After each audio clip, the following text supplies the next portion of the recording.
vamos a cambiar de tema, vamos a hablar de la cuestión económica. Ayer cerrábamos el programa preguntándonos qué pasaba en los mercados, qué estaban viendo los mercados y por qué había ciertas actitudes y comportamientos en la previa de una elección como esta primaria, en donde en principio, si uno se pone a mirar, en lo literal no se juega nada, pero sin embargo parece que se juega mucho, o empieza a definirse alguna cuestión importante, porque los mercados empezaron a tomar nota, parece, y a jugar sus fichas.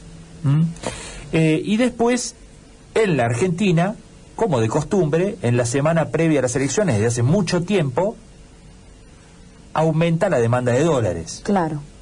Esta cierta incertidumbre que un proceso electoral agrega a una Argentina siempre complicada en el último tiempo, lleva a muchos a intentar proteger lo poco que tienen, y bueno, y en la Argentina tratar de proteger lo poco que tienen es sinónimo de dólares, y muchos van e intentan comprar, aunque sea pocos dólares, pero tener esa sensación de que protegen lo poquito que tienen por ahí.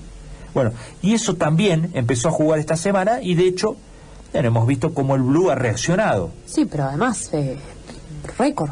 Sí, por lo cual, bueno, hay varias cosas para analizar, y por eso vamos a hablar con Alfredo Blanco, un especialista y un amigo de la casa ya a esta altura, economista, ex decano de la Facultad de Ciencias Económicas de la Universidad Nacional de Córdoba, ya en comunicación con nosotros, y lo saludamos. Alfredo, ¿cómo va? Buen día.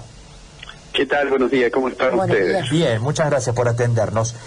Bueno, primero general, ¿no? ¿Qué es lo que están viendo y qué está pasando en la economía previa a este proceso electoral que va a desembocar el domingo en las primarias, ¿no?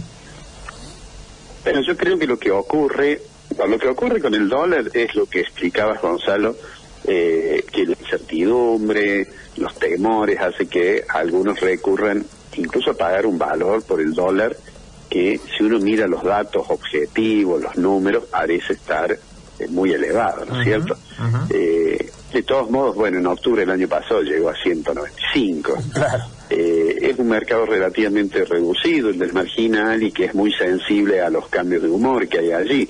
Y efectivamente, en la semana anterior a una elección, aunque sea una elección para elegir candidatos, digamos, como son las primarias, bueno, ya recordamos la experiencia de 2019, ¿no?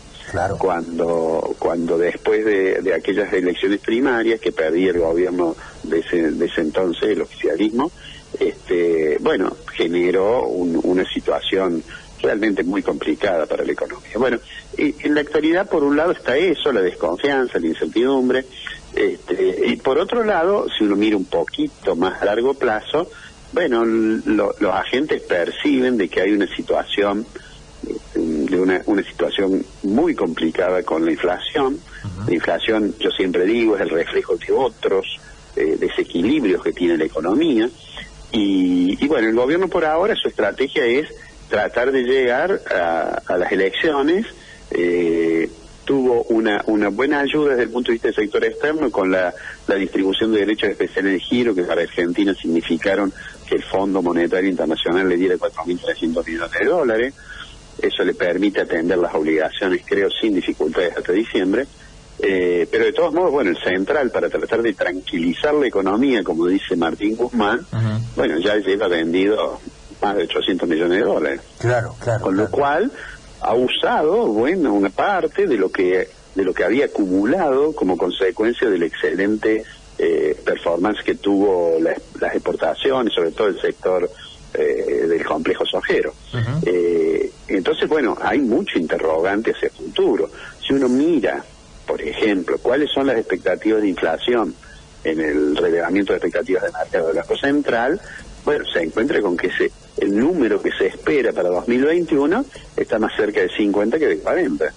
Y entonces, bueno, eso, mientras el gobierno pisa un poco el dólar, ha venido devaluando el dólar, porque realmente se devalúa todos los días, un poquito. El dólar, digo, mayorista Banco Nación, ha venido devaluándose a lo mejor el 1%, sí, mientras la inflación ha sido más del 3%. Sí, está pisado, digamos.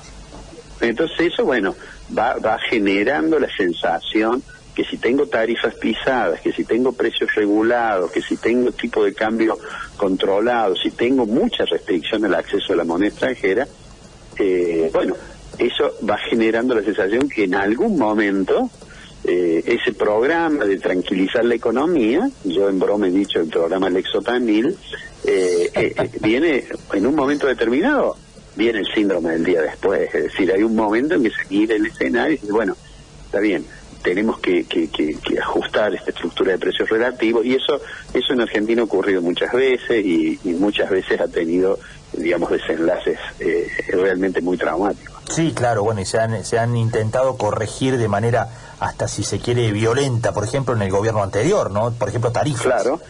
Claro. En el gobierno anterior ha habido incluso incidentes en la historia argentina realmente tremendos, como fue en el año 1975.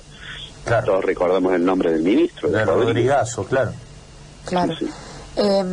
Alfredo, bueno, yo me preguntaba, ¿no? ¿Qué análisis puede hacer el gobierno cuando los mercados, las acciones argentinas van subiendo? ¿Qué análisis puede hacer un gobierno que está en funciones, por supuesto, y que todavía le quedan 2 años de funciones? Digo, el mundo está diciendo, bueno, acá puede haber alguna situación adversa, entonces compremos acciones argentinas, un poco esa es la lectura. El tema con las acciones, lo mismo que con los ADR argentinos, es que en términos de dólares están muy baja. Entonces, bueno, en esos mercados, hay mercados que son mercados de suma cero, digamos, que lo que gana uno lo pierde otro, ¿no? Entonces ahí, en determinado momento, hay un número de operadores que empieza a creer que se ha llegado a un piso y que va a haber una recuperación, ¿no es cierto? Así como en otros momentos, por usar una frase de un gran economista, Craig Keynes, decir, se incorporan todos a la brigada de los bajistas.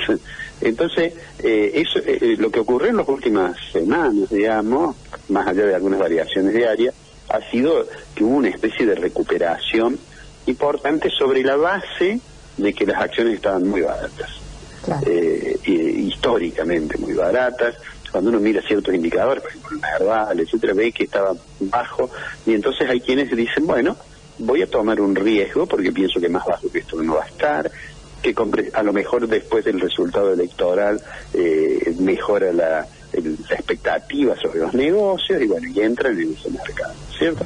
Así como hay otros que dicen, no, bueno, con este nivel de inflación, con esta represión en el mercado cambiario, a lo mejor esperan, y además aprovechan muchas veces estas situaciones para hacer buenas diferencias, ¿cierto? Hay gente que cuando ve que el dólar sube, va y compra, aunque sea 100, 200, 500 dólares en el mercado marginal, que son, por ejemplo, los que compran, porque alguien compró, obviamente, a 195 en octubre del año pasado. Claro, absolutamente. Y así le fue, ¿no? Hasta acá, por lo menos. Hasta acá. Así le fue hasta ahora. Hasta ahora. Alfredo, ¿qué cosas pendientes va a tener que encarar? Recién hablábamos, bueno, alguna de ellas, por ejemplo, tarifas. En algún momento algo hay que hacer con eso, ¿no? No se puede eternamente sostenerlas como están ahora. En algún momento va a haber que hacer algo. ¿Qué materias pendientes tiene el gobierno? Por supuesto, el acuerdo con el fondo está en la agenda también. Sin lugar a dudas, esa es la primera tarea, que de hecho el gobierno ya debe estar, y hay alguna información pública que dice que, bueno, que ya están hablando con el fondo, que la pretensión de Argentina es tratar de reducir, caminando hacia un acuerdo de facilidades extendidas, tratar de reducir las sobretasas que paga por el monto del crédito que tiene. También tratar de incluir una cláusula en ese acuerdo, que sea que si en el futuro surge una línea de crédito que tenga más plazo que los 10 años que tienen los acuerdos de facilidades extendidas, que Argentina pueda adherirse a esa mejora, digamos, en las condiciones de la asistencia. Me parece que eso es lo primero que va a tratar de cerrar, porque si cierra eso el gobierno, bueno, va a poder mirar con un poco más de tranquilidad el del futuro, de los vencimientos del futuro, porque los dos vencimientos grandes de este año con el Fondo Monetario Internacional los cubre con las reservas que tiene, reservas que aumentaron, digo, no solo con las exportaciones, sino con el aporte de derechos especiales de giro. Entonces con eso el gobierno está tratando, piensa el gobierno que llega bien, y da la impresión que así fuera, que llega bien a las elecciones. Pero bueno, entre tanto, lo ideal sería un acuerdo, porque ese acuerdo probablemente significaría mejores expectativas sobre el tipo de cambio futuro, una reducción de la brecha, digamos, con una brecha del 90%, realmente la economía, digamos, muy difícil del cálculo económico, surgen expectativas devaluatorias, en fin. En cambio, si logra un acuerdo con el fondo, eso puede lograr que se reduzca la brecha. Inmediatamente después del acuerdo con el fondo, puede terminar de regularizar la situación con el Club de París, que está un poco prorrogada hasta marzo. Y bueno, con ese escenario, me parece que esos son los principales, digamos, el principal marco para abordar una tarea muy complicada, que el gobierno, diría yo, es el principal fracaso que ha tenido, que es tratar de estabilizar la economía, ¿cierto? Sí, estabilizarla por un mecanismo que no sea pisar el tipo de cambio, atrasar las tarifas, etcétera, etcétera. Entonces, bueno, allí debería delinearse en la negociación con el fondo un programa que muestre cierto sendero fiscal que haga sustentable los compromisos que asume Argentina. Claro, que se vea que va a tener margen para cumplir con lo que se compromete, en definitiva. Claro, porque si uno mira los primeros meses de este año, hubo algunos analistas que tenían cierto optimismo porque decían, bueno, bajó mucho el déficit. Lo que ignora esa mirada de los primeros meses es que eso era por mérito de que había nuevos impuestos, de que había una inflación del 50% que hacía que algunos impuestos que ajustan la base imponible por la inflación significaran mayores ingresos, y que a su vez esa misma inflación le reducía el gasto público. Claro, entonces, licuaba. Pero eso no es sustentable, ¿cierto? Uno no puede mantener una inflación del 50% y no puede atrasar precios, tipo de cambio, tarifa o salarios, ¿no es cierto? Claro. Bueno, reducción del gasto que después ya a mitad de año cambió, ¿no? El déficit. Claro, y por eso es que la asistencia del Central comenzó nuevamente a ser importante, ¿no? La apuesta del gobierno es tratar, bueno, de tener deuda del Tesoro en lugar de tener asistencia del Central, y por eso apuesta mucho cada vez que hay una licitación de las letras del Tesoro, ¿no? Pero es más, lo ayuda, el Banco Central ayuda a los bancos diciendo, bueno, usted puede colocar las letras del Tesoro que le compre a Guzmán, me las puede colocar como parte del encaje, como se hace con las LELIC. Es decir, el gobierno, y digo más allá de los discursos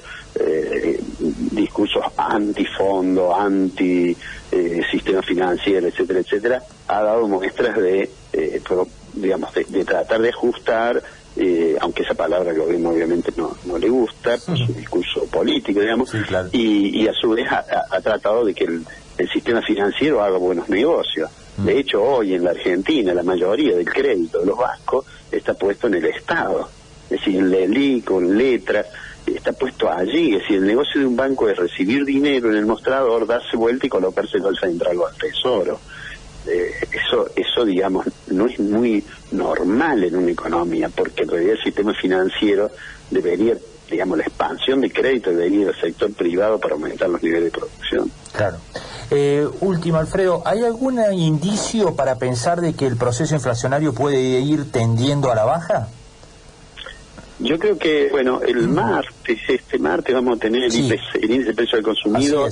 El gobierno seguramente va a decir, miren qué bien, bajamos el 3%, todo hace pensar que va a estar abajo del 3%. Sí. El gobierno viene diciendo que la inflación baja, pero bueno, bajar de aquel 4,8, llegar al 3, digamos, bueno, es una reducción. Ahora, 3% es una tasa tremenda, digamos, ¿no? Sí. De hecho, en los primeros, hasta julio, el gobierno tuvo una inflación que era la que pensaba que iba a tener todo el año. Entonces puede ser que este dato que salga la semana que viene le permita al gobierno seguir diciendo, sí, bueno, hemos perforado el piso del 3%. Ahora, yo me temo que los meses siguientes, estoy hablando fundamentalmente de lo que es el mes en curso, que es septiembre, de lo que es octubre, incluso antes de los aumentos estacionales que puede haber a fin de año, creo que de nuevo va a estar arriba del 3%, porque hay aumentos ya otorgados para medicinas pagas, en fin, para varios de los precios que están controlados. Me parece, y si uno mira cuál es la inflación que se piensa para el año que viene, yo digo, qué difícil tarea la de la gente de las grandes empresas que están en estos meses preparando el presupuesto 2022, sí, ¿no? Claro. Porque qué número ponen cuando hablan de inflación. Bueno, si miran las expectativas del mercado medidas en el relevamiento del Banco Central, se encuentran con que la inflación esperada para el año que viene está más cerca del 50 que del 40, ¿eh? La de 2022. Para 2022 está, digamos, 45%, digamos. Es un poco menos, es 43%, en realidad. Pero digo, 43% Sí. una tasa... Sí, claro. Es un poco menos de una locura, digamos, ¿no? Sí, nos pone solamente debajo de Venezuela y probablemente algún país africano que algún país que tiene muchos problemas, estados fallidos que hay en el continente africano. Bueno, vamos a ver qué ocurre con eso. Alfredo, como siempre, muchas gracias, muy amable. No, al contrario, un abrazo grande, que tengan un buen fin de semana. Igualmente, que ande muy bien. Ahí estaba Alfredo Blanco, economista, docente, ex decano de la Facultad de Ciencias Económicas de la Universidad Nacional de Córdoba.